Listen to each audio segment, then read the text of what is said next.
Hey guys, this is Eric Weingartner with Weingartner Racing, and I'm doing a video today about my favorite carburetor. I've been waiting for this. I know you're like, that, just click, next, skip, thumbs down. Watch all the way through so you understand, because a lot of people can't stand demons. But man, I'm telling you, I love this carburetor. It's my favorite one, so I'll go through all the stuff for it. I'm just give you a little history lesson about Demon, at least from my perspective of what I saw. Holley wouldn't be as good as they are today if it hadn't been for Demon. Because for the longest time, Holley was putting out carburetors and there were all these die-cast metering plates and they would get junk built up in it and you couldn't ever clean it out. I'm sure some aftermarket carb companies at the time that I wasn't aware of might have had billet metering plates, but not a mass manufacturer. Barry Grant changed that. If you guys know, he had the like the claw, the silver claw, and the golden claw carburetors. And the idea was you could change the Venturi boosters. The Venturis. Or not the Venturis, but yeah, you could change the Venturis. It was really neat design. And then he came up with the Demon. And I know some of you are like, demons, worthless carburetors. I was so happy about it because it was the first one that offered a billet metering plate. Now this isn't theirs, and I'll get to that in a minute.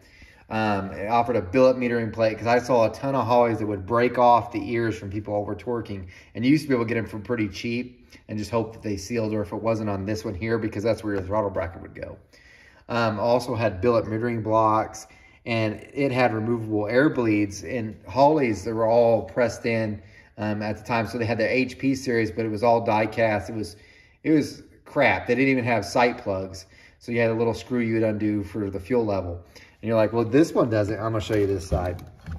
This is probably one of the older ones. And there's your sight plugs. So you can actually see the fuel levels. Like, wow. Now, they did make a clear acrylic ones you could put in Holleys. But this is what they had. So I was like, had so many nice new features. So I was a huge fan of the Demon, and I just couldn't wait to get one. Well, this one I bought a long time ago. I can't even tell you the year. It's been a while. If you look there, you can kind of see it, see how far gone it is. If it actually should read this way, 9.5, and this should be OT. This was actually it was an oval track carburetor, and I bought it brand new.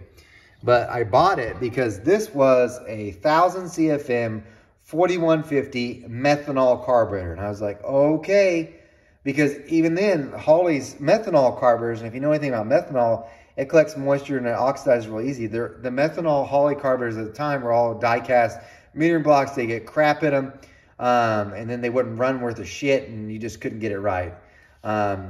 Just not a good deal. So anyway, I was super happy when I got this. Well, they had three, or maybe more. They had a Speed Demon, which had a choke tower here across it. And then they had a Mighty Demon that looks really close to this. And then they had this one, which is the Race Demon. I bought a used Mighty Demon. It was a piece of crap. But this Race Demon, oh my gosh, it's great. So we'll talk about why I think it's great. One, it's 1000 CFM. This is before other carburetors came out. So the biggest at the time was like a 950. This is 1000 CFM. Currently, Quick Fuel makes a 1050 that's a 4150, but that wasn't out then. So still amazing. We're not talking like Braswell or whatever, but I'll get to that in a minute. The thing I liked about it was this. Let me show you. Because this separates the Mighty Demon from the Race Demon. And I've only got one screw in. I'm just going to take it off real quick so I can show you this really cool thing. And I thought that their bowls were neat at the time because they kind of hid things. Besides having a sight glass, they were just neater to me. So like it was definitely an added feature. And I'm not just talking about, oh, it's got to be neat. I want it to make power. Okay, here you go. In case you're wondering, these are how they go. This pop out. There we go. There's your billet metering block. Cool, right? Which everything seems to have these now. It's almost commonplace, but they weren't. But they still aren't. This is what makes it my favorite carburetor. All right, look closely, okay? Doesn't look anything fancy, right? Barry Grant, when they sold it, they offered this tool. And you're like, what is that? See the prongs on the end? What they do is they go into, zooming back out, they go into that. And then you could twist it. You're like, why would you want to? Because dig this, you could remove them. This is this one currently on here is a gasoline down leg booster. This is an annular booster. All you had to do was, and this is the part I was telling you I was screwing, this part right here, see it? Is that part right there. So the way that they work is this piece screws into that. So you literally, which I'm not going to do it here because I really don't want to assemble it, but what you would do is you unscrew it, pull it out, and it will literally come out. You don't need some special tool, just this tool. I mean, it's kind of special. It will come out, and then you could change, and you could put, I'm going to try annular boosters. Maybe it'll make a difference. Put it in, screw that piece on, it's held in place. You're good to go. Make changes accordingly. So I bought this carburetor as a methanol one. It's currently in its gas configuration, because guess what? I have the methanol kit for it, so I'll show you. In the gas one, I've tried, this is a down leg booster. This is an annular booster. The annular is because it has more nozzles. At the time, I was reading the magazines, and magazines said annulars make more power. This was in 07 when I decided I'd finally get on the dyno and test this. I was using it just like this, and 1,000 CFM you think it'd be way too big for a 4150.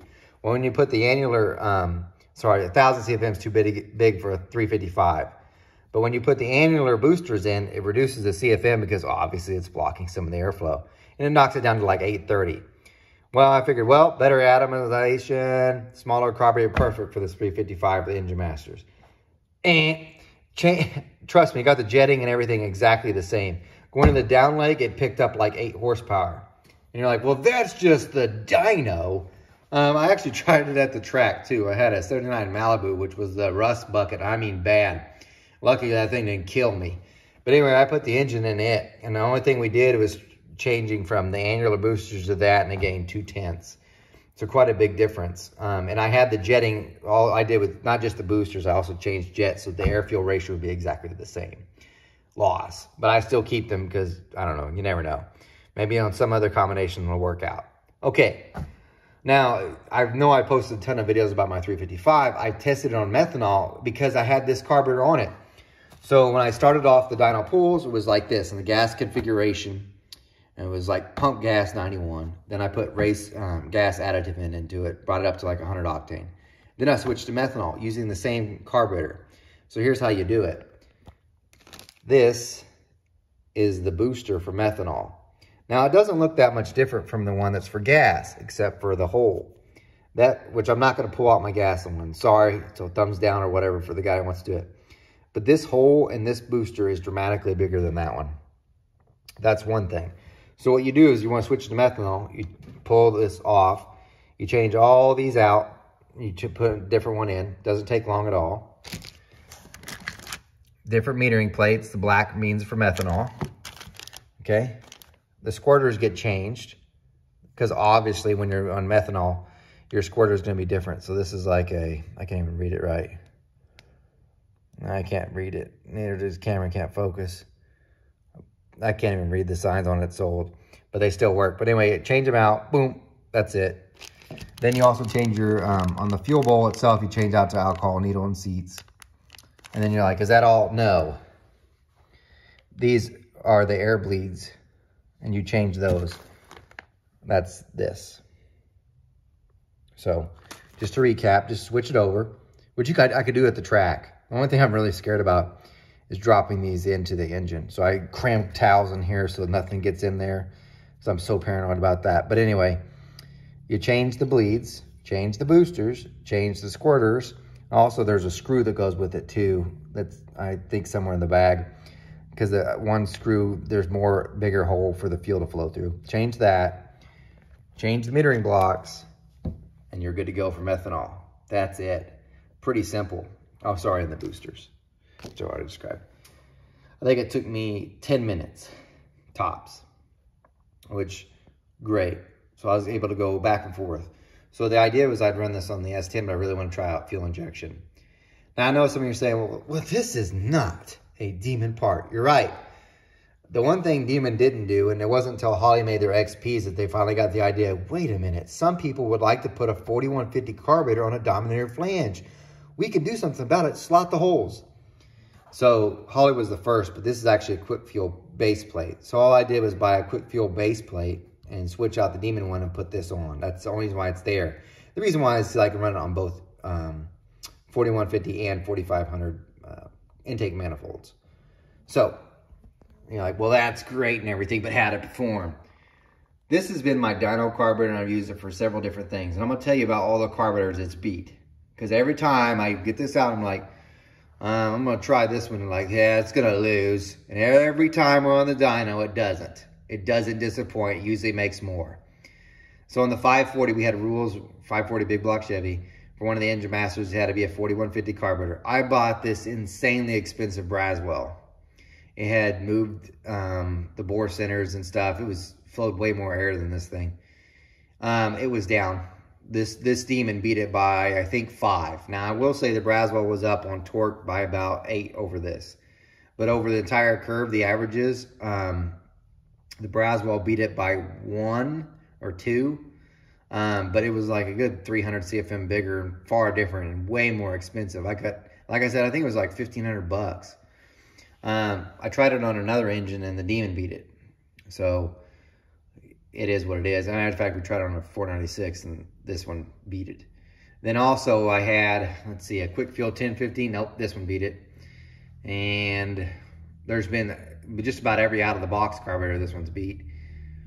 The only one that hasn't beat it, and this was almost a tie, we were dyno testing a modified, an A-mod motor, an open motor, and he had a BLP pink, a pink carburetor, I think that's what it's called. It said BLP pink. So I think he just used BLP pieces and his name's Pink or something, I don't know. I'm not familiar with the guy, but the carburetor, his did really well, and it was like a 750. Well, I thought for sure when we throw this 1,000 CFM on, we're gonna knock it out of the park. Dude, they were identical. This Demon made like maybe 3 foot-pounds more torque down low, but everywhere else, I mean, you could have overlaid the graphs, which kind of shocked me. But for the most part, this carburetor has been phenomenal. So I know you're like, Demons suck. I would say maybe on a Speed Demon, because I've had those suck and the Mighty Demons have sucked.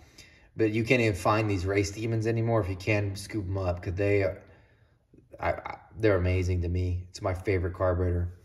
But since you can't get them anymore, you're kind of stuck. If you ask me, what's your best out-of-the-box carburetor I've ever got, like I just took it out of the box and I plopped it on and it was pretty good. Simple. That's actually the Holley XP 750. That one, 2 jet changes. I think I went richer, 2 sizes, perfect. And I was on the 406. That thing was amazing. Couldn't use the Demon because of that time we had a carb rule. But I've used those same carburetor several times, and that one's great. That 750 is really good. As far as Dominators goes, that Holley Dominator one, the 1350, I used that one right out of the box. Amazing too. So both those are good. Some of the quick fuels, not out of the box, no. You definitely had to turn a wrench or change a jet to get it even kind of close. But once you were there, they made good power, but not just right out of the box. So hopefully that gives you some carburetor insight. Anyway, I want to thank you guys for watching. And if you want to stop the video now, you can, because I'm going to gripe about something else. Not really gripe, but explain about something else. So thanks to all my subscribers, and I read your comments, I read them all. And some of you guys mentioned burger choices, and I might agree with some of your engine choices, but your burger choices are very wrong. And you're like, what are you talking about? You're right, McDonald's is trash, but when you say In-N-Out's better than Whataburger, you are incorrect and correct at the same time. I've had In-N-Out because we took a road trip, or not really a road trip, we went to California once, and we went to In-N-Out thinking, oh, everybody talks about this place. Dude, their burgers are like, okay, meh. The place is busy. You can't have a lot of options and they're meh. So if I compare that to a Whataburger burger, it's a toss-up to me. But I don't go to Whataburger for their Whataburger. I go up for their patty melt. And I'll take a patty melt any day over an In-N-Out burger, period. Now, a regular burger, no. I might actually give the In-N-Out a slight advantage. Slight. And whoever said Sonic to me, I live in the heart of Oklahoma. Not really the heart, but I live in Oklahoma, and that's where Sonic originated. Their burgers are so inconsistent. So you can have a terrific burger, you go back next time and it just suck. So I can't even risk it. I can't take the gamble. It's like a losing lottery bet. So no, Sonic's out for me. So sorry about the In-N-Out fans. I can already feel the hate mail already. Your burgers are meh. So, but for a fast food, I guess it's better than McDonald's and better than Burger King. If you're asking what my favorite fast food, real legitimate burger is, not Whataburger because I get the patty melt, so it's kind of cheating. The best legitimate burger from a fast food place, Dairy Queen. It's it. I'll tell you. Their fries aren't that great though. Anyway, thanks for watching all the way through the video. Thought I'd help you guys out with your burger choices and carburetor choices. Keep subscribing and watching more because, you know, I need to make some money. Got car parts to buy. So you guys take care.